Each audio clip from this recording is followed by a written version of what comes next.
안녕하십니까. 이교의 퓨통입니다. 자유민주진영, 보수진영의 최대 관심사는 내년 4월 15일 국회의원 선거에서 승리하는 것입니다. 그 승리를 위해서 가장 필요한 것이 지금 분열되어 있는 자유민주진영, 즉 보수진영의 통합입니다. 그 통합 논의를 하는 데 있어서 또 지금 가장 큰 걸림돌이 박근혜 전 대통령의 탄핵을 어떻게 보느냐에 대한 시각차입니다. 지금 황교안 자유한국당 대표가 청와대 앞에서 8일째 단식을 하고 있는데요. 이 단식의 의도, 목적도 사실은 선거제 개편이나 공수처법 폐기를 주장하는 당 외의 메시지도 있지만 당 내에 탄핵파와 탄핵 반대파 간의 갈등을 봉합하고 해결하고 통합을 해서 그걸 에너지로 당 외의 범보수계를 통합하자는 그런 메시지를 온몸을 던져서 발신하는 겁니다. 저는 그렇게 해석하고 있습니다. 그래서 오늘 주제는 보수 통합 탄핵 상자 총선 후 개봉 1000명도 한 방법이다 라는 주제로 말씀을 드리겠습니다. 즉 탄핵이란 이 뜨거운 감자를 총선 후로 논의를 미루자는 겁니다. 그러니까 탄핵에 대한 시시비비를 얘기하는 것을 탄핵 후로 미루자는 겁니다. 그런데 탄핵 후에 이 탄핵 상자를 개봉하자는 그런 1000명이라는 의미는 뭐냐면 그냥 덮고 가자는 게 아니라 시한을 정해놓고 탄핵 반대파든 찬성파든 한 자리에 모여서 총선 이후에 시시비비를 가리자. 그때 정말 일부 국민들, 그 다음에 탄핵 반대했던 세력들이 탄핵은 잘못됐다. 탄핵에는 사실관계 규명이 필요하다는 것을 그때 이후에, 그러니까 총선을 치르고 난 후에 가리자는 겁니다. 그러니까 모두 모여서 구속력 있는 1000명, 약속을 1000명을 하면 구속력이 생기니까 그냥 덮자는 것은 아니죠. 덮어두자는 것은 분명히 다릅니다.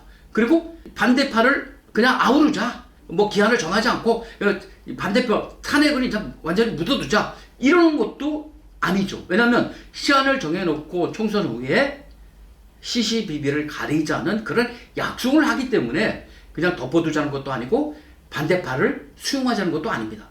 따라서 이 방식으로 황교안 대표가 단식을 끝낸 후에 언제 끝낼지는 모르겠습니다만은 황교안 대표는 선거제 개편이라든가 공수처법을 민주당 범여권이 포기하지 않는 한 단식을 멈추지 않겠다 이렇게 얘기를 했는데요. 하여튼 어떻게 될지는 모르겠습니다. 하지만 단식 후에 이 전국을 끌어가는 이슈에서 이 탄핵을 그런 식으로 정리를 하는 겁니다.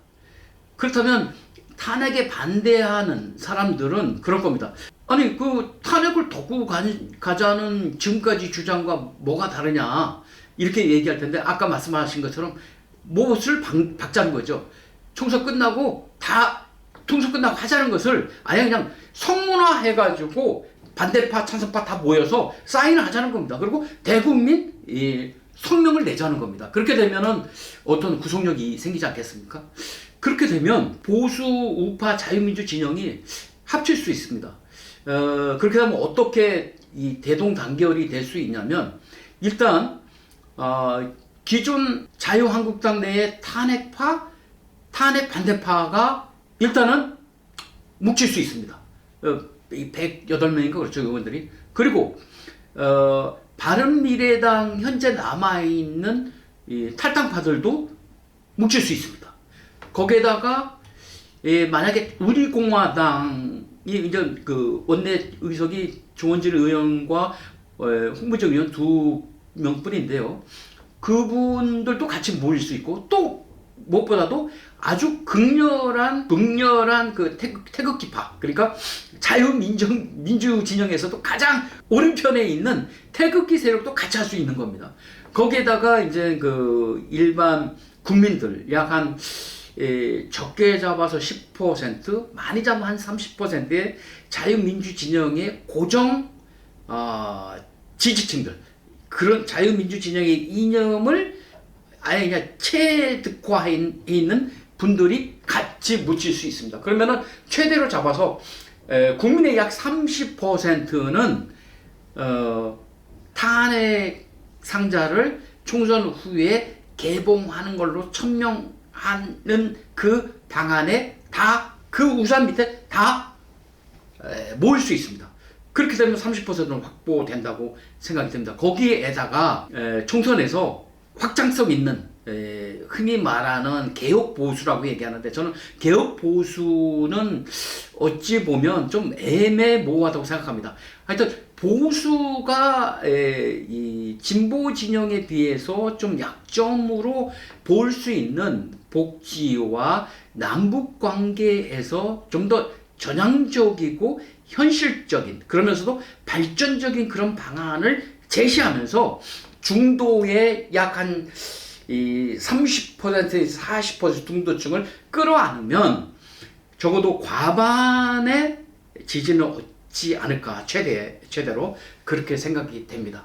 따라서 이젠 탄핵을 자꾸 뭐 덮자, 뭐 용서하고 같이 가자 이런 게 아니라, 아니면 정말 까놓고 탄핵에 대한 그러한 미심쩍은 거, 그 다음에 의구심, 사실관계, 여러 가지 사실관계를 총선 이후에 정말 다 같이 까발리자, 시시비비를 가리자. 그 방식이 어떤 뭐 자체적인 조사를 통해서든 아니면 범국민 탄핵 규정, 재정리 위원회라든가 이런 것을 어떤 그런 모임을 만들어서 자유한국당 중심으로 한번 그런 논의 기구를 만들어서 하든가 하는, 그렇게 하자는 것이죠. 그렇게 되면 일단 황교안 대표가 단식을 하면서 의도했던 보수 대동단결, 이것은 일단 이루어질 수 있지 않을까, 이런 생각이 듭니다. 따라서 이 황교안 대표가 이 선거제 개편 관련한 주장, 그 다음에 공수처법 폐기 주장, 이런 것이 받아들여질지, 아니면 협상을 전향적으로 하자는 그런 입장 정리로 이 단식을 풀지 모르겠습니다만은, 하여튼 당내 그리고 내년 총선을 위한 전략에서 새 결집에 있어서는 가장 중요한 것이 탄핵 문제를 현명하게 정리를 하는 것이고, 그러기 위해서는 덮자는 것도 아니고 탄핵 찬성파들을 용서하자는 것도 아니고, 탄핵 이 판도라 상자를 이 총선 이후에 정말 까발리자는 서명 이 약속을 천명을 하고, 그것을 대국민 앞에서 약속을 함으로써 그걸 기정사실화 하자는 것입니다. 그렇게 되면 보수 대통합 논의가 12월부터 이젠 본격화될 거로 예상이 되는데요. 어떤 그 실마리가, 돌파구가 열리지 않을까 싶습니다. 오늘 여기까지 하겠습니다. 감사합니다.